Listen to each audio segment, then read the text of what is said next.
Hi, it's Trisha Johnston, residential realtor with Ladder & Bloom with your real estate tip of the week. Today I'm sharing the 5 most important things you should do when getting your home ready to sell.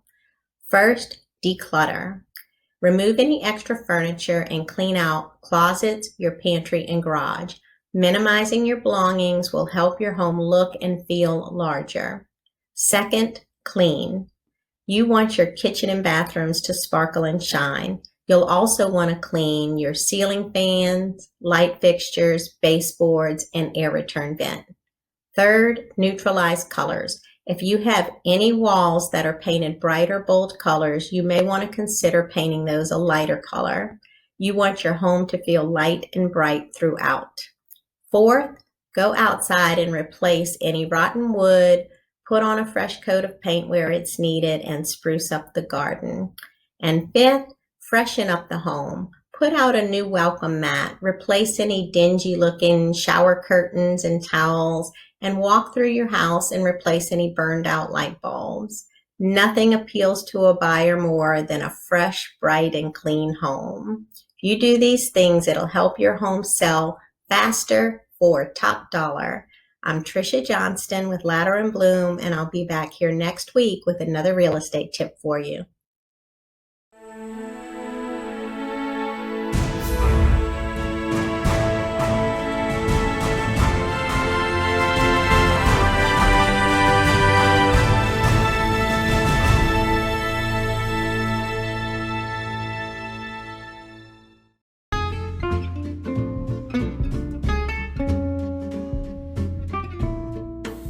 Do you need cash? Do you want to consolidate debt? Premier Credit can help. They provide quick and confidential loans for any reason. Their service is same day, and most loans are approved within minutes. You can apply in person or by the phone. Their experienced and knowledgeable loan professionals will leave you feeling confident that your loan is being properly handled in a secure manner. Premier Credit can be reached at 225-667-8100, or you can email WeSayYes@premiercredit.com, or stop by and spin the wheel at 139 Del Norte Avenue in Denham Springs. They're open Monday through Friday from 8:30 a.m. to 5:30 p.m., and are a proud sponsor of Local Leaders, the podcast.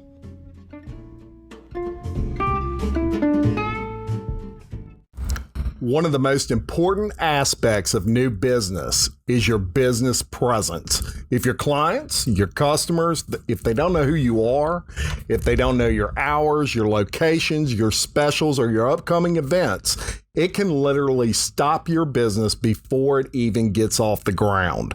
My guest for today is all about building your presence on the web, and in his words, help you achieve world domination.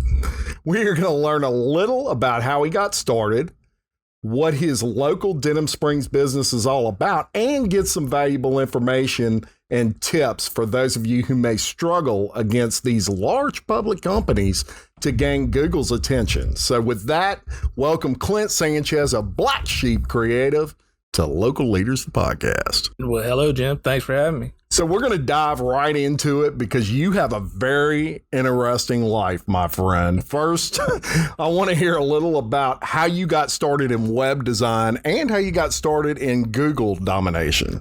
I don't know, I'd say domination, but dude, I'm a musician, like a 20-something year musician, and I was going to church here at the Way and kind of helping with the sound and stuff. And then my friend that was handling all their media and website and all that kind of stuff, he quit. He had some illness in the family or whatever. So I was kind of thrust into it. I mean, I've always been a computer nerd. I remember in the 90s, check this out. Way in the 90s, huh? Dude, I went to, I took a computer science class and they taught us about this thing where you were going to type in your computer and talk to someone across the world, right? And we were like, whatever. Well, look at us now. Yeah. So anyway, so I've been a computer nerd, and then so I got thrust into that website, man, and my wife will tell you I'm wide open about everything. You know, if I'm into it, dude, I'm into it. So what I did was kind of got forced to learn. So I started learning web design and HTML and coding and all that. And just, each project, I want to up the last one. It's almost like a pride thing or whatever. So there you go. That's how it's evolved. And here you are, and you're on the best podcast you could possibly be on. Absolutely. So, hey, other podcast people don't judge me for that. Yeah, there you go. There you go. Yeah, don't judge him. Don't cancel your contract. That's you, Woody. Yeah, Woody, especially you. So, all of that's interesting, and I can kind of relate. Sure. Man, I can remember when Netscape Navigator first came out, and my friend had a computer, and this is dial-ups now. This is the old 8 megabit. Yeah, man. Welcome to AOL and all that kind of stuff. And he called me over to his house, and he was just like, check this out. So he, it dialed up. It took 20 minutes. Finally, we're online, and this was Yahoo. This was back when Yahoo was dominating. And he said, type in a question. And I don't remember what I typed in, but it gave me the answer. And I'm like, this is awesome. This is great. I can ask anything. He's like, anything. And it just kind of spurred from there. But it's amazing. That when you think about it, Clint, that wasn't too long ago, man. That was 25 years ago. And here we are now. And it's 2 seconds. And if you're not on the internet, you're calling the computer service guy wanting to know what's wrong. Yeah. But back then it was all about patience. And it didn't seem like a long time. I can even remember before that, on the very first Apple computer a buddy of mine had, I actually wrote code and was able to make an American flag pop up and play music. And I thought I'm a genius. So that was it. I was done. I was going to be a computer guy growing up. So I, like you, have always kind of been into that sort of thing. Now, we talked about you're an interesting cat, and we're going to kind of get into that a little bit. First and foremost, you're former military, but your whole team is former military. Yeah. It's just who we are. Me and I guess I'll talk about Alec right now. Alec's the partner. He's the pretty face behind the scenes. Man, he was going to be here today, but he's got the COVID. Yeah, so when we do Zoom, keep him home. Yeah, when we Zoom, I wear my mask and everything just in case. Even when you Zoom. That's right. He was our heart is kind of for veterans and stuff. Yes. Yeah. He was in 101st in Afghanistan. He was a sniper, so he's all about precision, and he keeps me grounded, because I'll veer off, and he's like, hey, so that's good. So there's him. There's, he's a vet. I'm a vet, and that's awesome. We've done we do a lot for vets, man, because we got this one group that they support. We do a few websites that support, battalions and whatnot. Yes. Like, and we're gonna get into that. Cool, I'll shut up then. No, don't shut up. So anyway, but I don't want you to spill beans just yet, because I want to talk about that kind of in depth. So yeah, we our heart is for veterans and small businesses, because man, and we'll probably touch on it, but it's tough out there to compete against the Amazons and the Google. You know what I'm saying? Yes, I know exactly what you're saying. So far away. We've had conversations about that. Absolutely. And so you're a former military guy. We all respect that. We love the military around here. Yeah. You also play the guitar, do you not? Mm-hmm. Pretty good. I mean, I used to. I haven't touched it in a year, but it was another one of them things, man. When I was into it, and I've played at churches around, and most guys that are really good never admit it. I find that interesting. A buddy of mine named James Adam McCants, one of the best guitarists I've ever heard live. And if you ask him if he's any good, his answer is, I'm better than the average bear. Hey, he's way better than the average. He's better than the average guitarist. Right, man. They've got some talent here in this area. Yeah, he's very good. I'm sure you're very good as well. Y'all get together and do a jam session at my office one I'd day. have to find all my stuff. I could sing. Absolutely. You sound like Elvis. So if that wasn't enough, Clint, if that's not, you know what? I'm already interested. You're already an interesting cat. you also are a fire inspector for the Baton Rouge Fire Department. Been there 23 years, and That's you right. inspect arsons and things like that? No, it's in some municipalities, the investigators are inspectors. So I'll tell you what an inspector does. Let me give you some background. For about a dozen years, 10, 12 years, I was riding the truck, right? And it was, you call 911, here we come in the city of Baton Rouge. If the ambulance is coming, you're coming. And I'm pretty sure that's like that everywhere. But so we would show up and it would be, great, they're here. Well, then I got promoted to being an inspector, which is, it's illegal for me to say this in a for real way. But we essentially do the same job duties as the state fire marshal. We are now... So now when we show up, we're that guy that's going to make you spend money to do this, that, and the other. Right. So now it's, oh, goodness, here they are, So I went from people being happy to show up to running and locking the door. But it's fun, man. They give me a card, and an area, and a card is in a fuel man card, and they say, go run your mouth, man. Go talk to people. And that's great. I do it. And vaguely familiar. Yeah, that's right. I do a lot of that. That's right. So I get to see small businesses on the onset, and I get to, and that's kind of what me and Alex talked about is you see, when I show up wearing that hat, I show up and they're, man, they're they can see the light at the end of the tunnel. They're fixing to get open. And then I show up and it's like, hey, I'm going to need you to spend another, $1,200 or whatever. I don't say money because money, you can't put a price tag on safety. But anyways. Right. So I see the struggles, man. I see what they go through. I see them going through, jumping through the bureaucratic hoops, and I got a permit for this, and you got to get a permit to take another permit out, and all kind of stuff. So it's kind of why our heart became for the small guy, the underdog. Right, and no time more than now is the small business struggling. So obviously that's a focus of us on Local Leaders, the podcast as well. Now, you provide kind of a special focus on nonprofits. I do my research, Clint. And do it, brother. I research you up, down, sideways, and you really do a lot for nonprofits. You started to talk about one earlier before I rudely cut you off. No, brother, you driving. So now we can talk about it. One of them in particular really sparked my interest, and we talked about this on the phone the other day. I was like, wow, man, that's a great thing. You had sent me a little link of it. So tell me about that. Tell me about that. Which particular one? This was the one with it was the military guys that it was like a fund. No, Slack Association. Okay, yeah. So forgive me, Alec. I think it's the 327th. They're a battalion or a brigade, whatever it is, out of 101st Airborne, right? Mm-hmm. And so they're the bee's knees, and sure. A guy set up a foundation to support those guys, to support their families, to send their kids to school if, God forbid, they don't make it back. So we built that site to help them out, and it's working great for them. And that association is awesome. Which, by the way, they put me. It's a funny story. So I started watching this Netflix documentary. It's called The Hornet's Nest.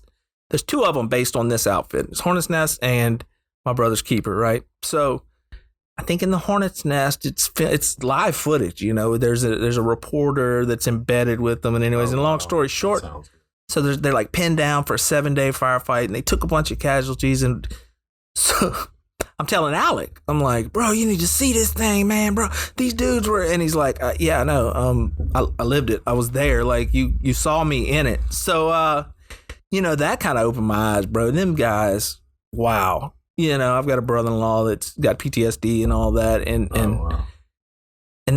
you don't come home the way you left, man. So that kind of struck to my heart. I'm not going to lie. I was freaking tearing up when I was doing the website just because some of those guys ain't here no more. So anyway, so that's one nonprofit. And we've got a few like that we're doing. You're definitely very passionate about it. We've talked about those sort of things, and you should be. And it's a great thing to put attention on those types of you don't even want to say businesses, but charities and for sure. and entities. Organizations, entities. Right.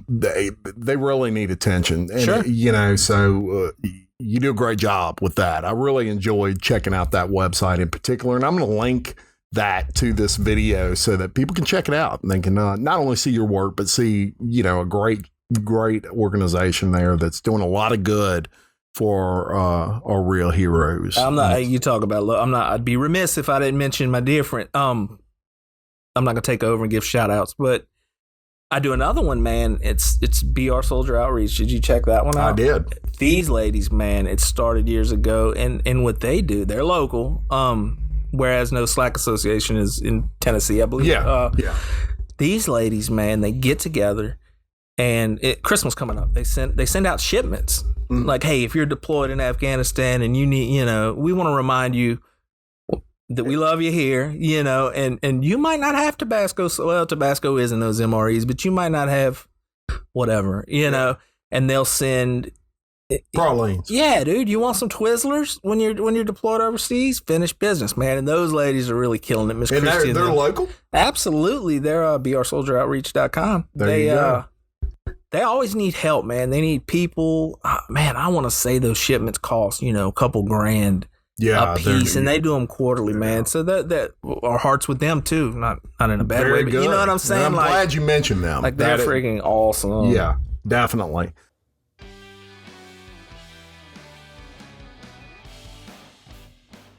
BJ Pawn and Gun currently has AR-15 assault rifles for $799. Go see my friends at BJ Pawn and Gun in Denham Springs. Get this great deal on a great rifle while they're in stock at BJ Pawn, a proud sponsor of Local Leaders, the podcast.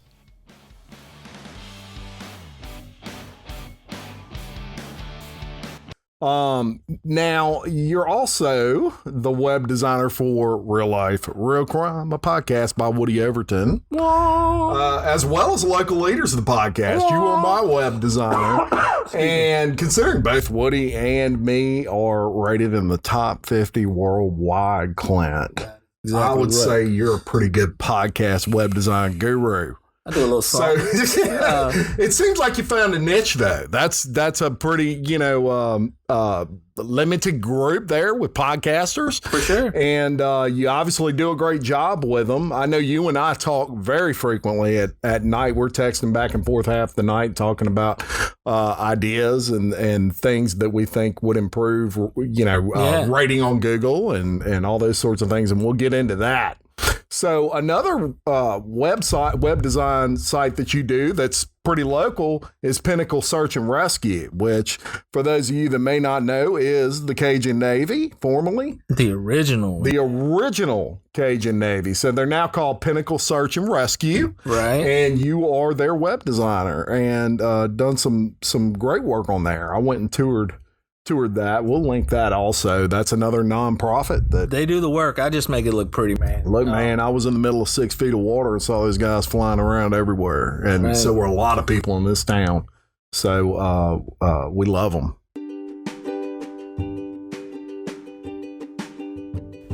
Tiffany C-Card with HomeKey Mortgage combines the experience and knowledge you need to make your mortgage loan a smooth, stress-free process. Reach out to Tiffany for more information on the vast mortgage programs available in the Livingston Parish area. Tiffany C-Card of HomeKey Mortgage, a proud sponsor of Local Leaders, the podcast. I want to revert back, and we're going to talk about real life, real crime a little bit more here, because and the reason I want to do that is that's kind of the way I found you. Absolutely, I remember. It's funny how life kind of comes full circle. You did some work for them, and when people don't believe that logos on somebody else's website work or not, I am a good example of that because. I, like everybody else, I'm a fan of that podcast, went on their website and was, blown away by the design, thought it was really good, scrolled down to the bottom, and it said, created by BlakSheep Media. And that is, by the way, BlakSheep, B-L-A-K. There is no C, and we'll get to why. Creative, I know not why. Media. He always messes it up. Creative, sorry. BlakSheep Creative. We should change that to BlakSheep Creative Media. I'm buying media too. So I scrolled down to the bottom, saw that, and that's how I initially got in touch with Clint. And I even contacted Woody and said, what do you think of this guy? And he had nothing but nice things to say about you. And so here we are today. But that kind of, I would imagine for you that was a great help, as far as getting your name out there, because Real Life, Real Crime is an extremely popular podcast, not only locally, but worldwide. Yeah, so, man. The way I got turned on to them is my wife, they act like they know what they're talking about. But she was listening to the podcast, right? His. And, man, I don't, whatever, and she's like, man, you got to check this out. So I listened to it and I was like, oh, yeah. So I did what's my guilty, this is a bad habit of mine, but it just it is what it is. So I went and checked out his website. And I think Cindy made it. And I was like, yeah. So I reached out to her and I was like, hey, here's some ideas of how we can, kind of improve, or I'd love to improve. So they brought me on board, and man, it's been fun ever since. That's a straw in the hat. Feather, absolutely, whatever it is. There's one of those. There's no doubt about it, and they've made a lot of the right moves at the right time. And I'll link Real Life, Real Crime, the podcast, to this episode as well, and let people check out that web design that you've done there. They're great friends of ours. A lot of people think us podcasters compete against each other. We don't. We're like a little community, and it's there is no competition there. Plus, I can't tell a story like Woody. There's no way. So keep it G-rated. That's sure.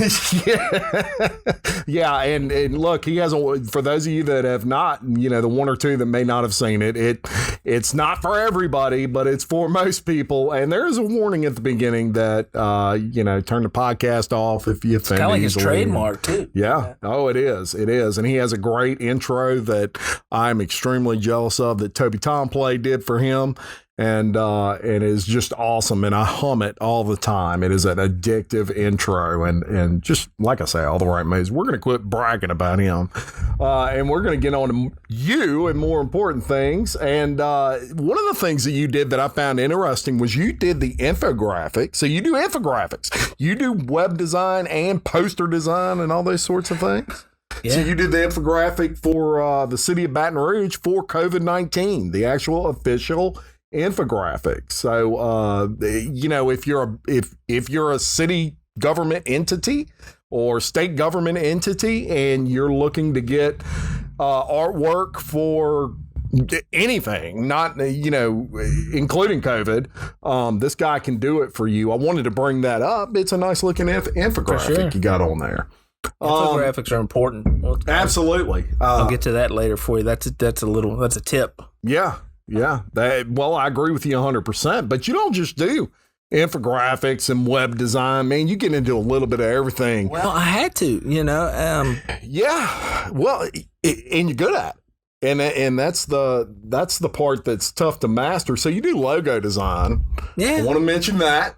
And we'll go on to $3 Cadillac then. That's my second favorite. Do you really like that's love $3 Cadillac's logo. They're not around anymore either. You talk about guitar players. That's a guy named Mike Mansell. Okay. He's in Walker. Phenomenal guitar player. And that was one of his bands. He's just a $1 Cadillac now, I guess. Yeah, he's a band of one, as they say. His logo is sweet. That was easy because he was one of those good client / friends or whatever that knew what he wanted. He was like, I want this, and this. And I just, again, put the pieces together. Right. Well, you did a great job with that. So, one of my things when it comes to logo is, I think a good logo, this is my vision here, but I think a good logo will tell you almost everything you need to know about that business without knowing anything about that business. Right. And so, mine has a microphone on it. It has the state of Louisiana with the red Livingston Parish, in the center, and of course the name and the lightning bolt. But what that logo says to me, it kind of tells you what I do without me ever saying a word. Yeah. Although I still say words. Yeah, but don't sell yourself short. Look, that purple. Yeah, the purple and gold, which is the Denham Springs High School colors, which I felt very passionate about using for my logo, and it don't hurt that the LSU Tigers are also purple and gold, so I can appeal to both fans. But it's the local high school for where I live, and so it all fit. But that's the thought process, right? Going into logo design. Yeah, some people have that creativity, and some people don't. It explains you, man. That's your logo, and that's you. That's right. And Clint, it can make or break you. Absolutely. Because logos will also give somebody an impression of the legitimacy of a company, whether that's, true or not. Yeah. It is a first impression that someone makes. And so it's great that they can turn to Black Sheep Media for that. And creative. Doggone it. Black Sheep Creative. I cannot get that. I don't know why I do that, Clint. It wouldn't be fun if it weren't. So, Black Sheep Creative they can turn to, and you can get them fixed up. So in the past, and we're going to get in, now it's time to get into Google. Let's get my nerdy. Best friend, Google. Nerdy. Right? Yeah. So we're about to geek out here. So in the past, it was person-to-person, word of mouth that sold small business, Clint. Back in the day, if I thought that Farrell Calhoun made a good paint, I would go tell my friend, buy Farrell Calhoun, they make a good paint. Right? And that's how people knew. Right. Their best friend told them, their mama told them, their grandma told them. Well, nowadays, that's not changed. There's still word of mouth, but it's different in the way that it gets articulated. Now it's Google reviews, right? Yeah. So how important do you feel Google reviews are to business? How much do they play a role in business these they're days? critical, but let's step it back a space. So to have Google reviews, guess what? You've got to have somewhere for them to be. You and I are dealing, that's Google My Business, right? G&B is what we call it, us nerds. We're fighting with them right now about yours, about this. Like you've got to set one up, and they're being difficult to set up. Only it's on them. But anyways, so you've got to have a G&B if you're a local brick and mortar, right? You just have to. The benefits are it's free, first off. Look, I'm going to look at my notes because I've got a bunch of stuff like Google My Business is, if you're searching the internet, people can't see this, but you see it's called SERPs, search engine result pages, right? So if you look up Local Leaders, the podcast, let's back out. Let's look up 4-wheelers for sale. There'll be probably about 3 ads, okay? Then that 4th position will be the actual number 1 position. Well, people pay a lot of money depending on the niche for 1, 2, and 3. Yeah. 4 is actually your first free, if you will. Well, now as Google evolves, they're showing what we call it rich snippets. Mm-hmm. So that's your position 0. That's your knowledge panel on the side that's going to say, hey, Local Leaders, the podcast, to Facebook and link to all kind of stuff. That's going to be on the right. And then up top is your maps. We call it the snack pack or the 3-pack. There's your maps. There's your, it just all depends on what you're searching for. That's right. And so just before you move on from that, and here's the way I think about this. If someone gets on Google and they Google Local Leaders, the podcast, there's all kinds of things that pop up for me. As a matter of fact, it all pops up for me. Sure. That's not when I'm looking for it to pop up. When I'm looking for it to pop up is when people Google podcast in Louisiana. Exactly right. Podcast in Livingston Parish. Podcast in Denham Springs. They don't know my name. They just want to hear a podcast in Louisiana. That's right. Local business podcast. That's when I want to see Local Leaders, the podcast pop up. That's the hard part, Clint. That's the part you got to hire a you for. Because as much as I'm versed with this stuff. For sure. I know nothing about that compared to what you know. And so that is, I just want people to grasp the importance of getting someone that this is what they do. Sure. You understand? Because the problem is people will try, well, I can set up a website for free. I can do my such and such for free. You absolutely can. And no one will know where you are unless they're specifically searching for you 99% of the time, unless you are just a savant and you know how to do all of this without any help. That is not 99% of small business owners, nor do most of them want to fool with it. It's a headache for most people because it takes time.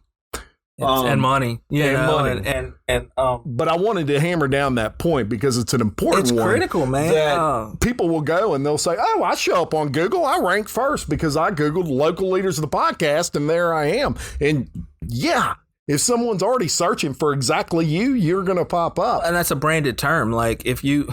Correct. If you don't show up for your own self. You really need help then. You laugh. I'm not salty, but I've seen, I know companies will say in the state that do what I do that don't show up for their own name. Yeah.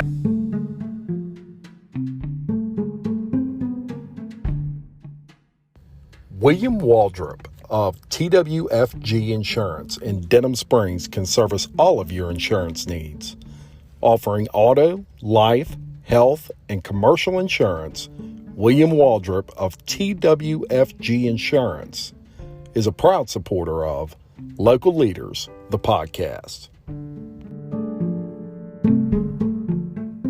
B&Bs are essential. I can tell you that depends on what survey you go by. About 49 to 62.5% of local small businesses haven't claimed their GMB. It's free. What is GMB again? It's Google My Business. Okay, Google My Business. So, man, claim that. It's free. I can't stand up. Don't just claim it. Set it up. Set it up right. Like, if I tell people if there's a blank, and what does it do, though, Clint? Well, what do you do when you set that up? What does that do for you? Google's mission statement is to organize, I got to read it so I don't mess it up, get sued. Organize the world's information and make it accessible and useful, right? That's their goal. That's what they spend, money to do. That's what they do. Okay. So what you do when you set up a GMB is you're saying, hey, Google, here I am, right? So here's my business. Here's my services. Here's where I'm at. This is who I am, what I do. This is who I am, what I do. Here's some pictures of what I do. Here's this, that, and other. Set it up all the way. And for a number of purposes, that's where Google gets their, if you've been driving down the road and you said, hey, Siri, not really. If you say, hey, Siri, I want Chinese food. Guess where Siri's going to look? Or that's where she's going to get her data. So she's going to know, oh, well, here's where Jim is. Here's where the Chinese food place is next to him. That's going to come from your GMB. So like I said, it's free. So let's get it. Let's leverage that. And then let me back up. When we talk about Google, we're talking about all search engines, right? Sure. However, Google has 95% of the market share. Matter of fact, there's 3.5 billion Google searches per day. What about Bing? Bing is don't count Bing out because Bing is like 5%. A lot of times that's a mistake I see because Google will look at Bing and kind of be like, okay, Livingston Parish News is on Bing, but they're not on us, but we'll use their information. You know what I'm saying? So don't count Bing out. No, I know. But when we talk SEO and stuff, it's all about the G monster, There's no doubt. So small business owner, set up your GMB, please. There you go. There's tip number 1 right there. Set up your GMB. Let Google know who you are, what you do, all those sorts of things, and that'll start you on your. But don't just set it and forget it. Like set it up, man. When Google ranks, where'd I have it? We getting into that? We're gonna get into No. I'm saying when they rank insofar as with the map pack, that's when they look at the map and at the local businesses. Right. They're going to look at your GMB and they're going to rank you in that. We're not talking organic search, although this is a part of it. We're talking about up top, that map pack, right? They're going to look at relevance. So how do you match the search intent? You're not going to see, an auto parts store if you're looking for Chinese food. Right. That's what they're trying to figure out. The distance, obviously, they want to show you the Chinese food place that's closest to you.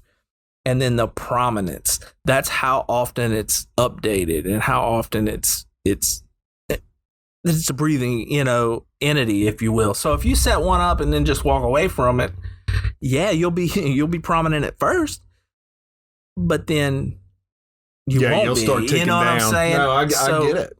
And it's so very important. And we want those people to separate. And so that's critical and tip number one there for you. Now, let's talk a little bit about SEO. So this is where the men get separated from the boys in your world. Or the ladies. Or the ladies. Yes, absolutely.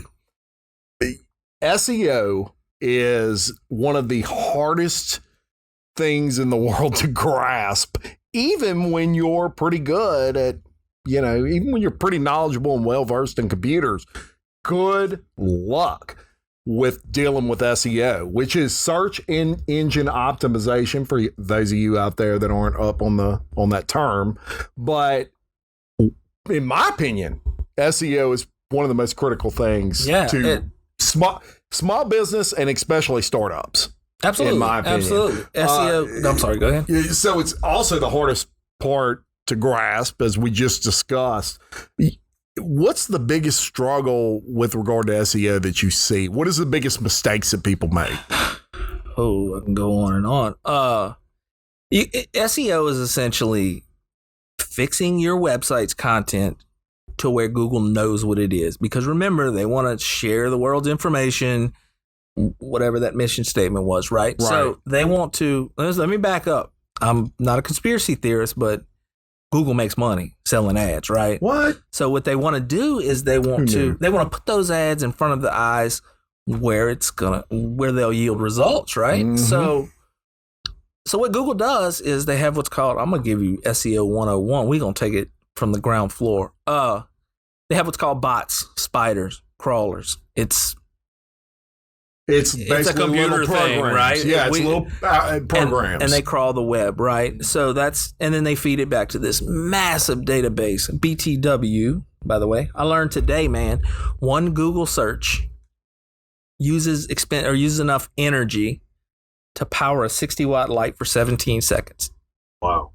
3.5 billion searches per day. So that should tell you, how massive it is and how much they're spending. So anyways, so they crawl the website and they know what's there, right? So our job as SEOs or as a web owner, you want to help those bots, man, because it's expensive. We've established that.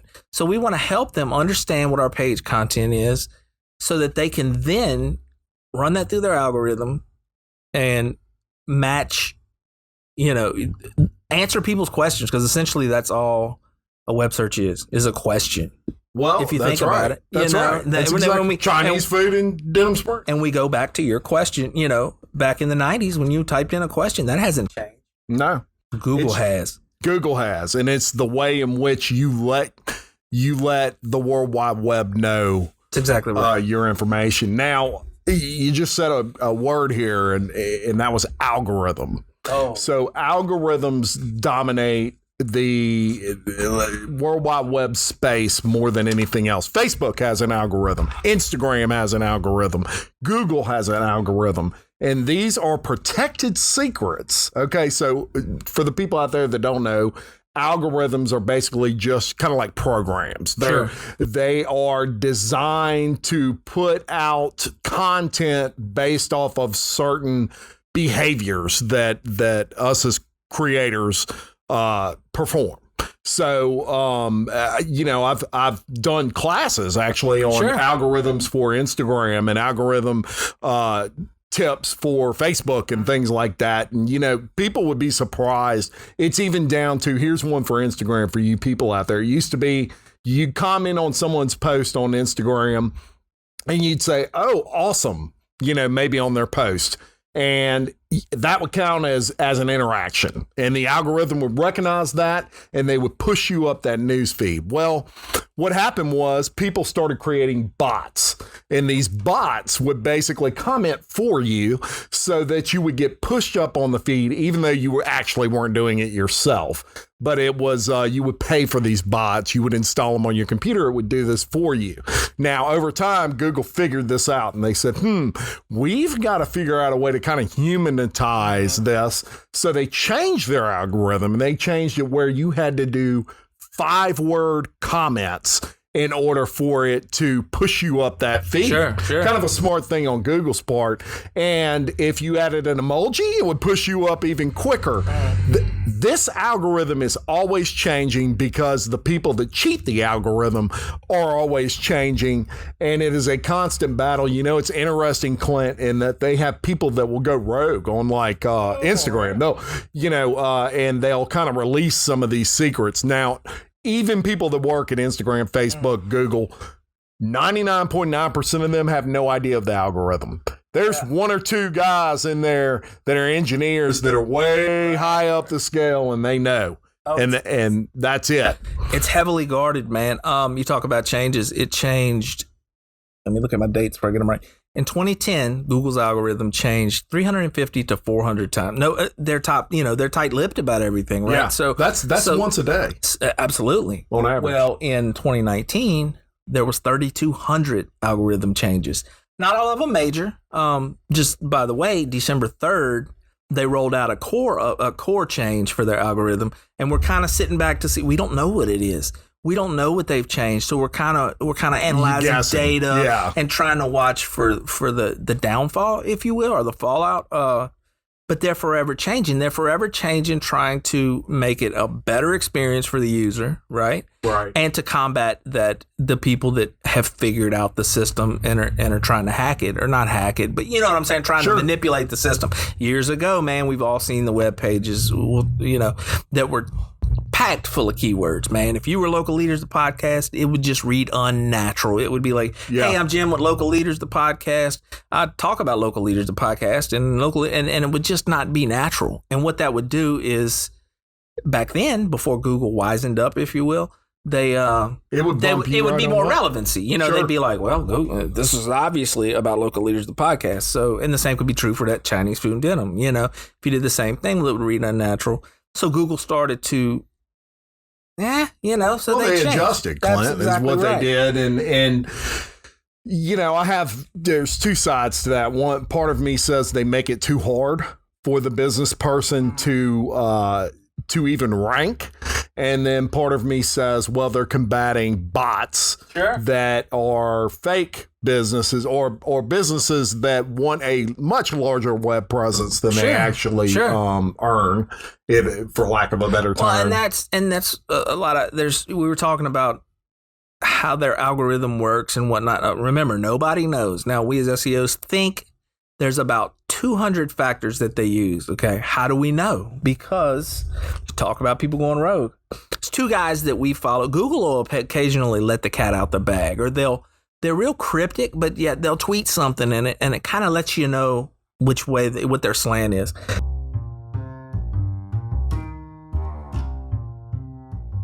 Stephanie Berthelot and the crew at SR Enterprise can handle it all, from sheetrock to texture to paint.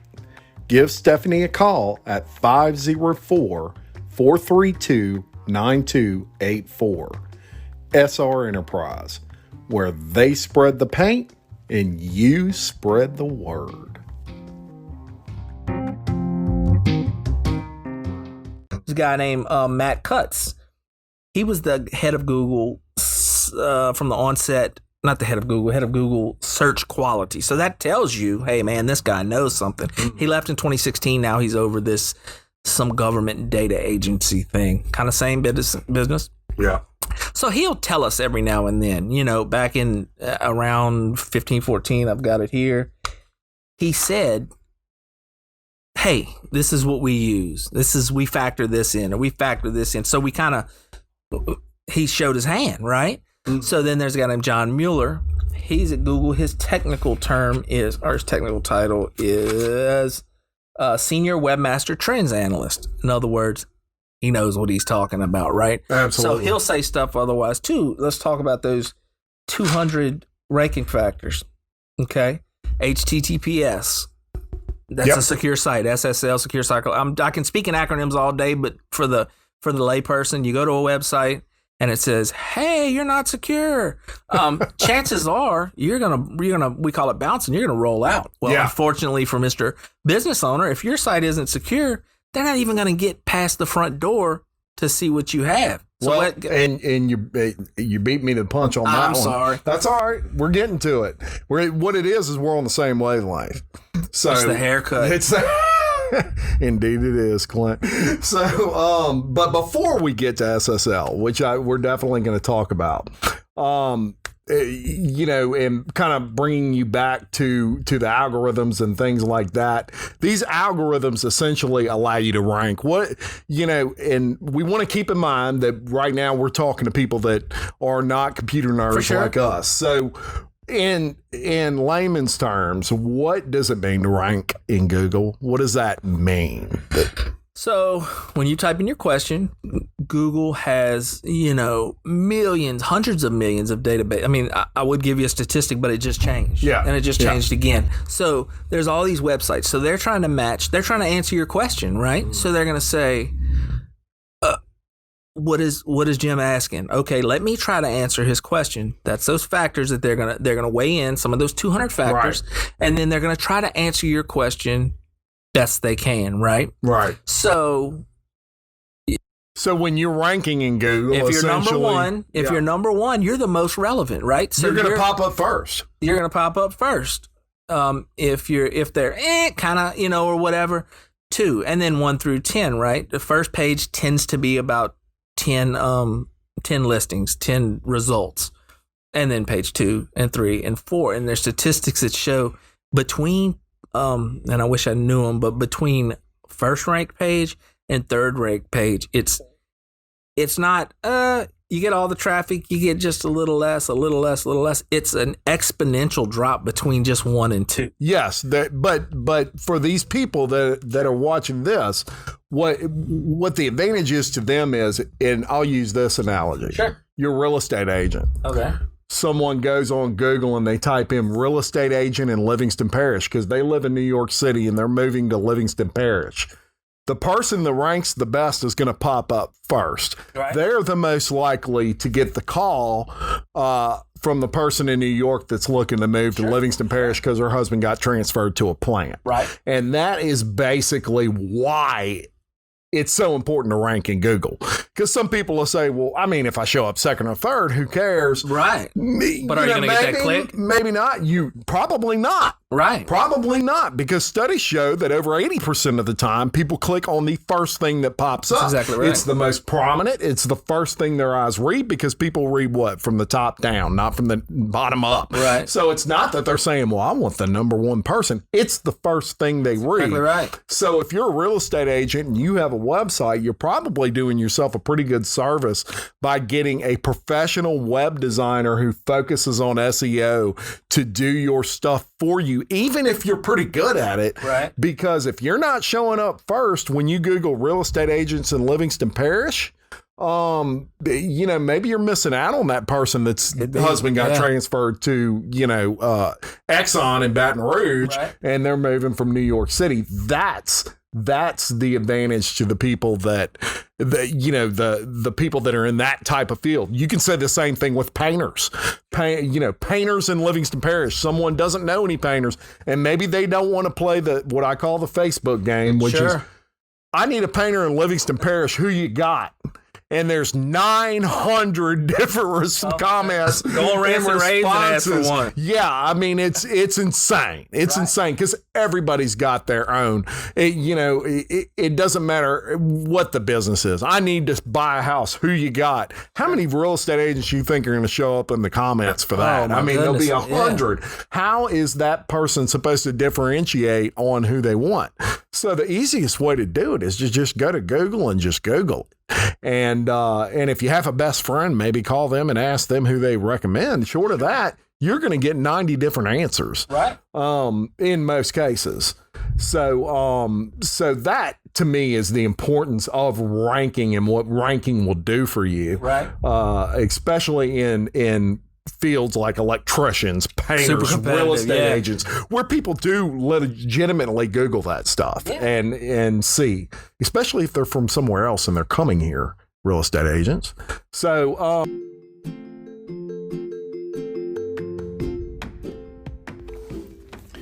Dane Arnold with iTrade Exchange has been enabling small business in the Livingston Parish area to save cash through his network of over 300 participating Livingston Parish businesses.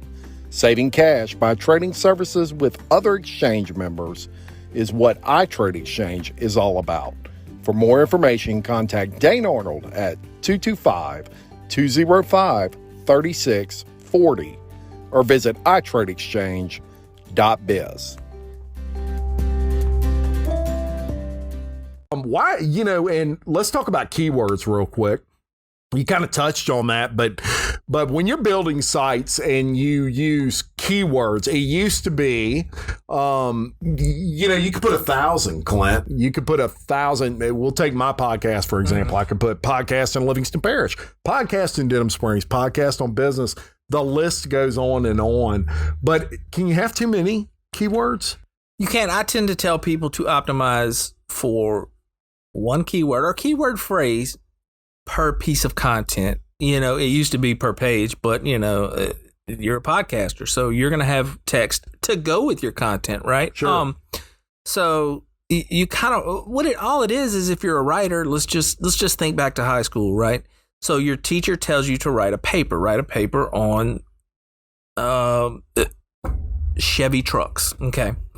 So you're going to write your paper based upon Chevy trucks. That's going to, in this instance, that would be your keyword. However, let's say you're writing a post about Chevy trucks, right? You want to rank for Chevy trucks. Well, it's going to be hard. It's going to be competitive because Chevy, right? So if you're a Chevy dealer, let's say, and you are trying to rank for Chevy trucks, what I would suggest is to broaden that thing, right? We tell people to look for keywords that have a high. It's an offset. You got to say, what search volume do I want? So how many people are searching for that a month versus how competitive it is. So then enters long tail keywords, we call them. So you would have a better chance of ranking for purple Chevy truck for sale, let's say, or something like that. Yeah. So I get you. So, and then you can rank for all the keywords in the world, man. Sure. But are they going to do you any good? And you'll rank for them, and then you'll fall off because somebody will come to your website. They'll come to, let's say Jim's ranking for, I don't know, rocket ships. Well, if people come to your website and they don't find rocket ships, how did you what know good I'm did it into do? Rocket ships? Well, Tesla, who's that? Yeah. So I love Tesla. Yeah, they're not the band. That's an interesting vehicle. So you can have all the keywords in the world you want. You can rank for all of them. You can rank number one for all of them, but what good is it? Yeah. No, I agree 100%. And since you diverted my attention from all of this and you brought up Tesla, I do want to say one thing that's interesting. My son came to me and told me for graduation he wants a Tesla. And I'm like, do it big. Do it big. You better tell Carter's to work you some hours, boy. Give all them folks over there a call. Tell them you need some OT. Because, Daddy's getting a Tesla first. Sorry. There you go. But I did tell him, look, you work hard in college. And I got no doubt you can be driving a Tesla, but I just don't know if that would be a great first vehicle. It would be a great first vehicle, Clint. Responsibility to charge that thing, Yeah. But, he's a good kid. But anyway, you brought up Tesla and it reminded me of that because I was like, you got your daddy's taste, boy. Yeah. This can be a good or bad thing. So keywords, right? Yeah. I'm going to tell you about mistakes and keywords and all that. Like you talk about stuff. Give me one mistake. I do passionately, we got a lot right? to cover. Your keyword, you also want to, that's all search optimization, SEO is letting Google know what's on that page, right? That's right. I can't say it enough. That's right. So you've got to put that keyword in places. Like you've got to use it in your title, using your meta. But anyways, I'll go on. And see, and I'll tell you, and this is why it's important that people contact, BlakSheep, is because, and you like that, I shortened it so that way I don't mess right on BSC. BlakSheep, BLAK, no C. Okay, so you you basically, it's probably blowing people's mind out there right now when keywords and algorithm and SEO. There goes your views. Oh my, and all those sorts of things. And that's why you hire this guy, because I'm pretty versed at this, and that's like mind blowing to me, because I can think of a million keywords I would want to use for me. And then as I'm doing it, I want to put them down because I don't want to shortchange myself and make a mistake. Right. So, but guess what? You don't have to just use that keyword. There's what's called latent semantic indexing. Oh, Lord. So just follow me here. Say that three times fast. Like LSI, we call it. There you go. So you're writing an article on paint, right? Right. You did one on the other top 10 several paints or whatever. Google knows that if you're writing about paint and you know what you're talking about, so in other words, you'll be relevant to a searcher, there's going to be other words in there that they're going to look for. They're going to look for brush. They're going to look for roller. They're not going to look for it, but those words naturally would be in there. So That's just more stuff to think about. At the end of the day, man, write good content. Exactly. And at the end of the day, hire you. Well, or somebody. That way, because believe me, this stuff, you will go down what I call the rabbit's hole with this stuff, and you will never pull yourself out.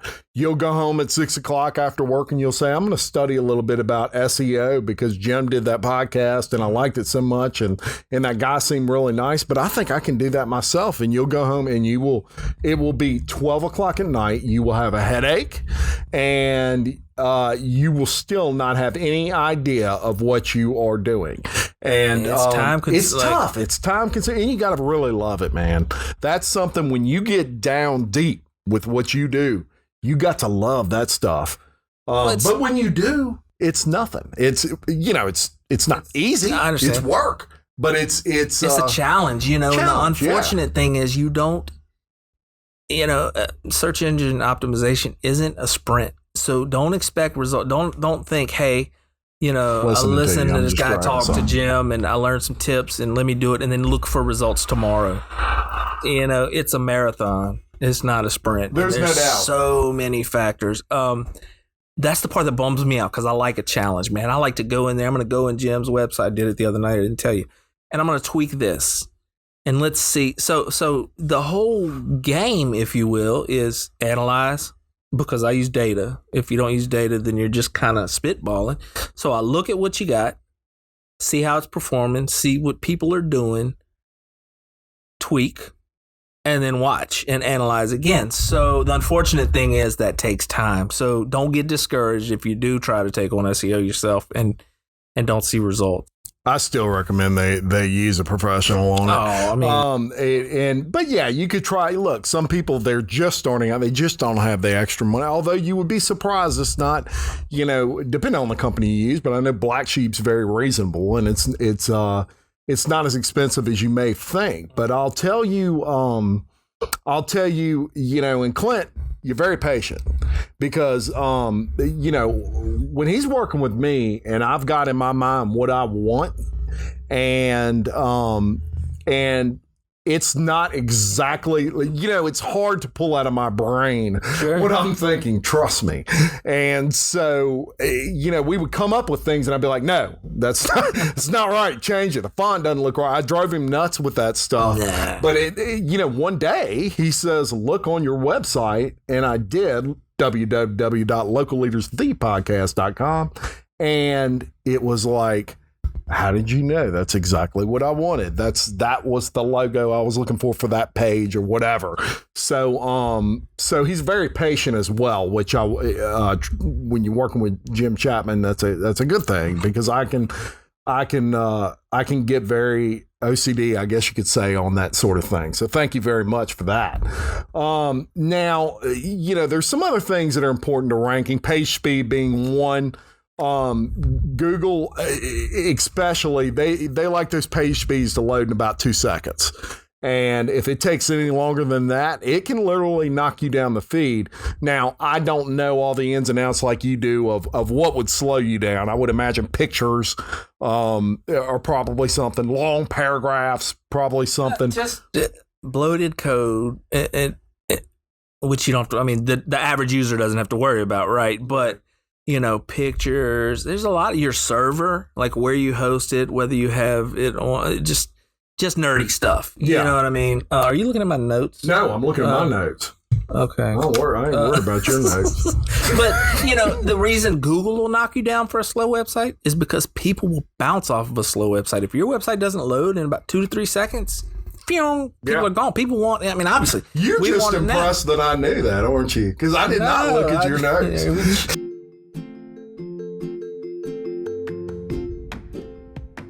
BlakSheep Creative understands the importance of digital marketing and your return on your investment. It's their aim to provide professional web and graphic design services at a price point that smaller businesses and startups can afford. Get in touch with them on the web at BlakSheepCreative.com.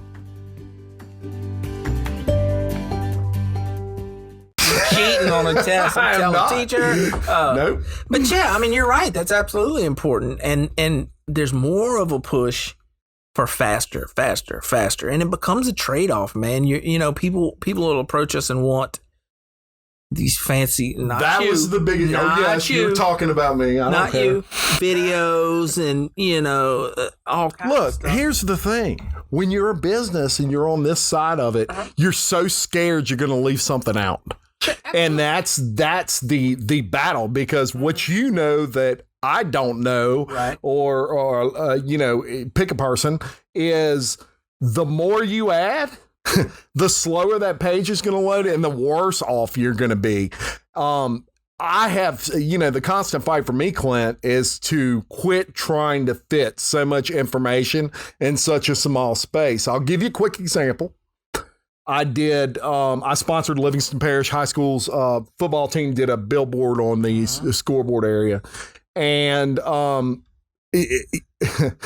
had 2 minutes. Let's just say, instead of just having local leaders of the podcast in the state, I had all kinds of things. It was like reading the Constitution. You know how it gets smaller and smaller, how you go down? That was like, we the people, and then the rest of it's like you can barely read. Spaceballs letters where it's getting smaller and smaller. Yeah, exactly. But in my mind, I want everybody to know all their options right there on that scoreboard sign. What's the first thing my wife says to me when she sees it? I think you put too much wording on that. Happens all the time, man. And I'm like, you know what? You're right. We'll get ironic. You ready? It's called Above the Fold. Guess where it came from? These guys, newspaper. So you want to put your most relevant information on that top of your website, man. And you want to put that in a call to action. There's an awesome book that I read called Don't Make Them Think, or don't. Basically, it's saying if your website's visitor has to think at any point, you lost them. Here's an interesting fact. What? The average attention span 10 years ago on a website was 12 seconds. You had 12 seconds to get that, right, to get that person's attention. Guess what it is today? 8 seconds. How you like them apples? Grab them and they're good. Yeah, you got 8 seconds to get that person's attention. Right. So you better have something that's appealing, but at the same time, maybe not, War and Peace on there, to where that person's got to sit there and read, like me, that person's got to read 400 sentences to get to Jim Dust podcast in Livingston Parish, right? Ultimately, it's yours. It's whatever you want. Yeah. And I struggle with that. It is. But what you give me and educated me on was the trade-off, just what you just said. Jim, we can put whatever you want on there. We can put your whole life history on there. But if we do, in all likelihood, you're going to have a problem. You're going to have a problem with that page loading. And you made several comments in a nice way that you were like, I'm just not happy with the load speed. You don't think about this. Not everybody comes through your webpage, through your front page, through your front door, let's call it. Like, everybody doesn't hit your homepage to come in. So that's why it's critical to have lots of content. A lot of people will say, I got a website, and they'll have home, about, contact, services, and then just call it a day, right? Right. Well, now you've painted yourself into a box. You're the leader. You're the knowledgeable guy about what you do. You're the expert about what you do. So you wouldn't be doing your self-service as a paint guy, if you just said, here's what I do, here's how I do it, here's how to get a hold of me, and whatever. You wanna educate. Remember, knowledge is key, right? So you want to say, hey, as a business owner, you want to build EAT, Google calls it, right? Expertise, authority, and trust. You want to build authority with them, and so you're gonna talk about your topics. Hey, how to clean a paintbrush, whatever. Or you do a great job at it. Latex paint versus oil based or whatever. So you want to blog. It used to be I used to think blog was a soccer mom. When she wasn't on Pinterest. We're gonna get to that. We're gonna get He's to gonna that. cut me I'm off. telling you, we're on the same. That's we're what's up. so on the same page. It's almost like you're beating me to my point, So anyways, go ahead. which I don't is know a what you're good talking thing. about. Yeah, dude. So, and you just brought that up because the reason I wanted to stop you on that, there's trends now that there weren't with web design 5 years ago. It's no different than houses. There's color trends. Every 5 years, color trends change. Every 10 years, fan decks change. So, and us as people in the paint manufacturing world hate that because that is, trust me, it's a job. Sure. And but it changes the same way with regard to web and technology and those sorts of things. And what I think about is landing pages. Landing pages are huge right now. Absolutely. Okay. When you go to a website, and some people call them pop-ups, it's almost like, hey, send your name and email and I'm going to send you a free Local Leaders of Podcast t-shirt, just for doing that. And that's called a landing page. And probably most people are very smart to have one. I'm not dogging or knocking. No, that's called a lead. In my game, it's a lead magnet. And that's right. And really everybody, in my opinion, should have a landing page. Sure. What are some other trends you've seen? But would blogs count up there? Absolutely, man. Okay, I can do a website, and my guys can do a website on anything, whatever technology and platform you want. However, this is I'm probably stepping on your next point. WordPress is where it's at, man, and I'm gonna tell you why. Is that your next thing? No, it is not, but you know how much I hate WordPress. Yeah. And the only reason I hate it is because I don't know how to do it, and it drives me crazy when I don't know how to do something. You don't like that sentence, wait for the next one. WordPress, a lot of people will say... WordPress is programming for this. Yeah, a lot of people will say, I'm going to use WIX. Does that keep us from getting sued? To build my website. And what I've done a little of that. Why I like WordPress better is because WordPress was originally set up as a blogging platform. It still is. However, Wix is proprietary. WIX, you mean? WIX. You don't own your content, right? So if you build a website on Wix and I'm not fooling with them no more, guess what you don't have? Your website. Right. WordPress is owned by nobody. It's open source, right? So it's supported by a huge community of nerds, kind of like me. And what I also like is the functionality. If you want to do it, and it's been done, there's a plugin to do it, right? Now, plugins slow your site down, so we'll often hard code our own stuff, but WordPress. You can learn it. You can learn it too. It's blows my mind. But that's a trend, man. That's really come to the forefront. Right. And the WIXs of the world, those are for I wouldn't say average. You probably got to still be a little bit above average to deal with Wix even. But it's a heck of a lot easier than WordPress. WordPress, to me, you need to be someone that really knows something about what you're doing. Sure. That's not to say that someone that is not in that world can't do it. You can certainly learn, but it's a little more in depth. Is probably well, you the can best do a way to whole lot put more. it. You know what I'm saying? Yeah. It's right. So the trade-off there is you've kind of got to know a little bit more to do. I think personally, Google ranks WordPress websites higher than non-Word. This is my thought process, and it may with be absolutely no education behind it. That may be a byproduct. byproduct. I just suspect that they must reward people that do that. That may be a byproduct because Wix isn't. There's 1,000,001 blog posts and articles and is Wix SEO friendly? Is Wix not SEO friendly? Well, I find WordPress is SEO friendlier. You can do that's more. What I'm getting at, and I agree. Now we talked about SSL. How important is it to have an SSL certificate? Just in a few sentences. It's a must. What happens if you don't, Clint? If you don't, Google, you don't exist to Google if you don't, for all practical purposes. Not only that, is Chrome, Firefox, aka used to be Netscape. I took us full circle. You saw that? Yeah, I like that. Welcome. You've got mail. A warning will pop up. We've all seen it, man. A warning will pop up and say, "Hey, yo, you're trying to visit an unsecure safe." Well, unsecure site rather. You know what I do? Hit the back button.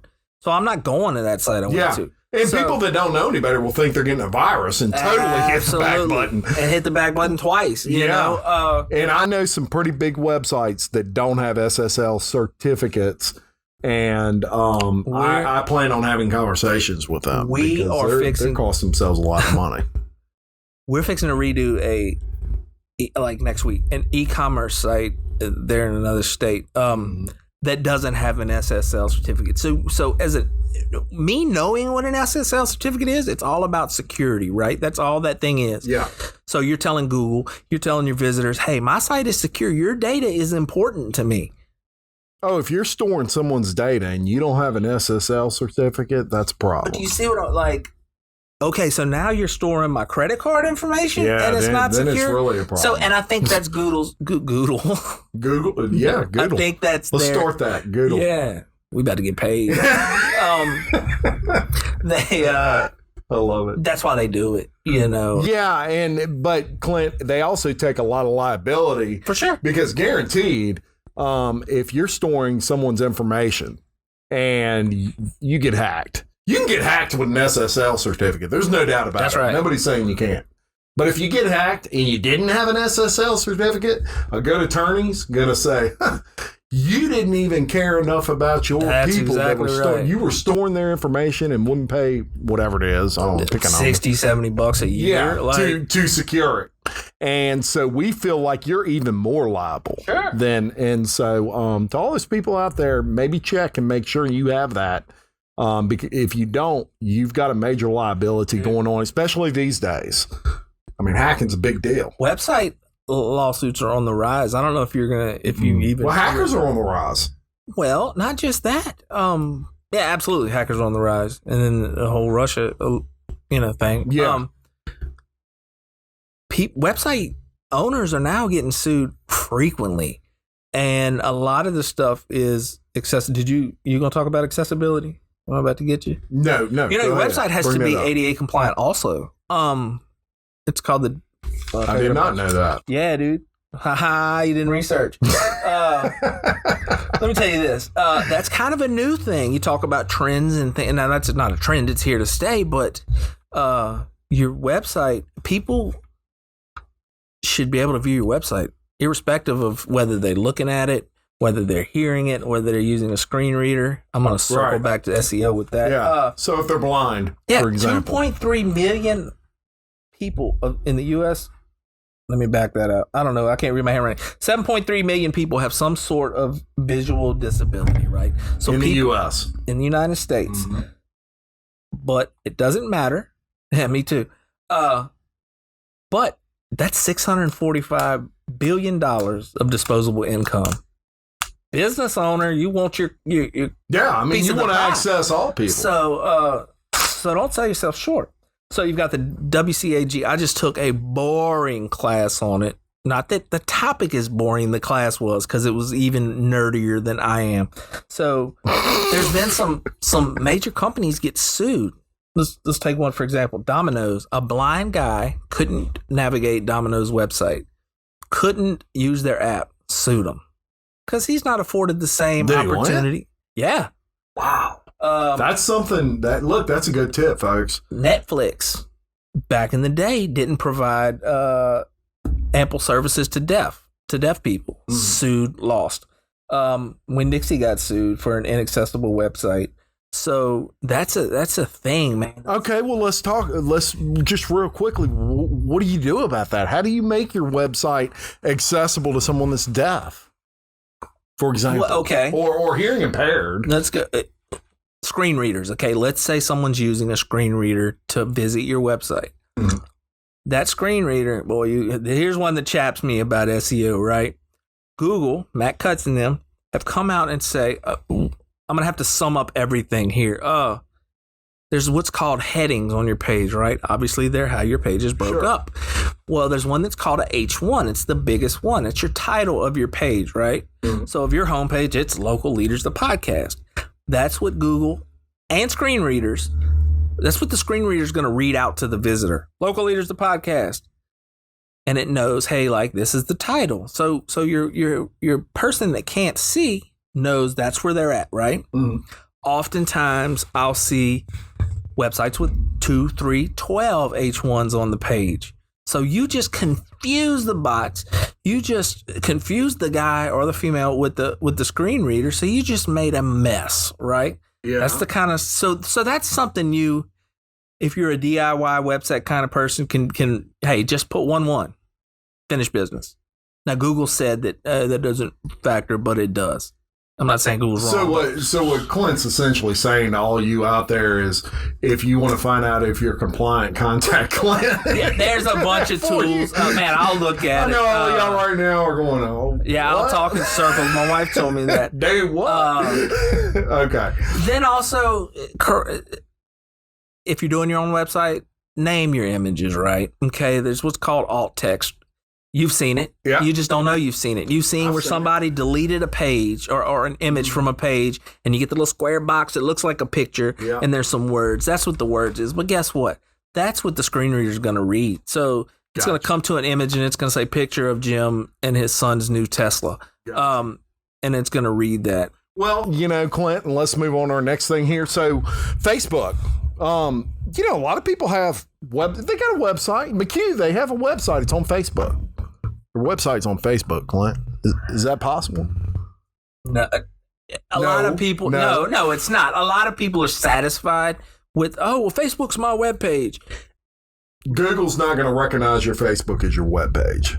You'll rank, and your Facebook will rank. However, look at current times, right? I think they give preferential treatment, though, or that's a bad word. The algorithm favors people that have actual websites over a website and a Facebook. Well, yeah, it's going to want to rank your website Facebook first. Is your business page. Absolutely. That's not a web page to me. And so I want people to just, it's free. A Facebook page it's free. Yeah, but it's not enough. Right. Facebook is that's free. That's the point. And I want people to understand that. Look at this election cycle. That's an add-on to your website. Look at this election cycle. To serve as your website. Facebook, just this week, Google started censoring YouTube ads that, hey, if you put an ad that says there was collusion in then it's gone. Well, so Facebook, you remember you saw once the election was over, I'm leaving Facebook. I'm going to Parler, which we've got my wife did an awesome post about Parler. Yeah, I saw that. And it's not, the grass isn't green on the other side. But anyway, so you're bound. Parler was never meant as a Facebook alternative. It was meant as a Twitter alternative. You're the social media guy. First of all. But no, your Facebook isn't your website. And you know what? It might work great for you. But it should be, it should be secondary. Hey, we're an opinion show, so to speak. So I want to say that, this is my opinion, that it should be an add-on to your website. It's another means to an end. As your website. It's another, you close the deal on your website. This is just another means to get people to your website. That's the way I look at it. It's part of a holistic thing, like all your social media properties and everything else. Your GMB, if you haven't set one up yet, go do it. Should funnel people to that website after, because that's where you have control, man. That's where your content is yours. That's where you can push that user, not push in a bully way, but push them into the action you want them to take. Because the action isn't always buy now. The action could be sign up for a webinar or no doubt about it. No doubt about it. So, I wish we had time to cover everything, Clint, but McHugh turned the lights off eventually, and we'd be in the dark. We'll just go leave And nobody wants to see us in the dark. So we're gonna have you back every so often, because this is a topic you can't cover in 10 podcasts. Sure. But we'll have you back every so often. You kind of update us on how the wonderful world of the web is going.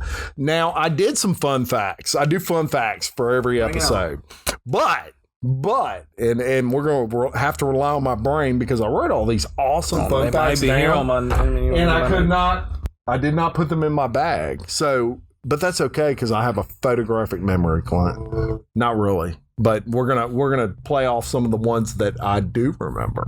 So one of them we already talked about, and that was the loading speed needs to be 2%. I'm sorry, 2 seconds, in order for it to be something that people they'll basically click off because they think their internet's slow. It's probably a good way to put that. So 2 seconds. So when you go to your website, it needs to load within 2 seconds, or you'll lose interest. Period. So keep that in mind. Maybe you have pictures or something slowing it down, and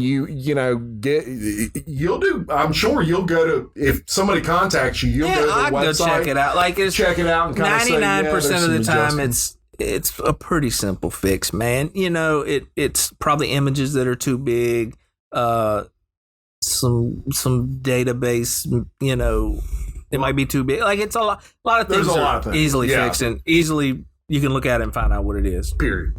Next thing. Okay, so, and this was interesting. 78% of people now, today in 2020, get their product information and their recommendations from 2 sources: blogs and YouTube, i.e. podcasts. That's right. So advertisers that advertise on a podcast, or if someone is doing something on a blog and maybe they're talking about your company in that blog, those are where people are going for their information. Absolutely. That is a huge flip from 10 years ago. That was not how they were getting their information. It was, blogs were in their infancy, as well as obviously, podcasting. So these are great sources now for information, and that's where people are going. And a lot of people don't know. Guess who owns YouTube? Not me. Google. I did not know Google owned YouTube. That's interesting. So who will Google trust better than themselves, right? So you're killing it by, and I see the numbers, but you're killing it by doing YouTube, by putting this on YouTube, because in the show notes, Google's going to say, hey, wait, whoa. This local leaders is this local leaders. They're the same person. So now you just marry it for you. Now you've doubled down on your authority, if you will, to make it even more. I put some code in there, and anybody can put it. It's called schema. I could have talked on it, but it's a thing. Next episode. It's a thing. So Google now looks at your website, sees the video. I talk with my hands a lot. Sees the video, because there's code written in there that says, hey, see this video? This is Jim from this YouTube podcast. It correlates the two. Yeah. So you're doubling down on that. So right. And look, we talked about a lot today, and this is one of the most important podcasts you could ever watch from a business owner standpoint, because most business owners are so in their business that they don't grasp this. They don't want to grasp this. That's what this guy is for. I can't say that enough. He's local. He's in Denham Springs. Clint, tell everybody how they can get in touch with you. How do they find you, my brother? You can call me. You can go to our... well, how do they call you? 225-505-3834. I'm probably not going to answer. Or I'm going to answer crazy. Like the past few times I've answered. I get in the zone when I'm designing or developing. Or when he's podcasting. Or podcasting, and I'll have the music loud. But anyways, you can go to our website. We've got a little instant Facebook Messenger thing right there. BlakSheepCreative.com, BLAK. If you go to BLACK, you're going to buy some kind of wooden widgets or what. I saw that. I made that mistake. But you can also Google it. You can Google us, Black Sheep Creative. We're actually ranking for we're outranking. so. We're outranking the other guy, the CK guy, which figured that out. Yeah. Somebody knows what they're doing. Or you can look on, man. We got a Facebook, BlakSheep Creative. You talk about us all the time. Yeah. Google it. We got that. If you Google it and you're local, You'll find him. Just Google it. for sure. You will Sure. find Set him. up a smoke screen. I'll find it. Yeah, scream outside, whatever. But what I can't say enough how much of a good job you do, and I really, you've already taken off. You already do so many things for so many people. We're going to link the nonprofits on this thing. I know that you're very passionate about that. We're going to link your website, obviously, and all your great stuff that you do. I do want to thank Mr. McHugh David for engineering this awesome episode. Clint Sanchez of BlakSheep Creative for joining me. I do have this gift for you. We're not going to open it up, but this is a little take-home thing from us because on my podcast, we give people things. How you like them, Apple? Why is it meowing? Miss Casey McMurray, who's right. off screen, my executive Shouts producer, and all you viewers and listeners for your support. Please keep spreading the word. Thank you to all my sponsors. You all know I could do none of this without all of you. I say it every episode. I absolutely mean it. Thank you very much. If you're interested in sponsoring Local Leaders, the podcast, or appearing on this show, please reach out to executive producer Casey McMurray at Casey, CASIE, at localleadersthepodcast.com. She'll give you all the info you need. Please follow me on social media and subscribe completely free to my YouTube channel at Local Leaders the Podcast. We are closing in on our 100th episode. I think it's going to be a special one. I haven't decided who I'm going to have on yet. I think I'm going to have, I don't know, someone. Don't tease me, Clint. Give him a call. I would love it. Okay, please follow me on all social media and subscribe. I already said all that. Until next time, I am Jim Chapman reminding you to love your community, support local business, and keep leading. Sporting Center in Denham Springs is your one-stop shop for team sports equipment, school uniforms, and promotional goods. Conveniently located next to the Antique Village since 1977. Sporting Center, your business means everything to them because your name rides on everything they do.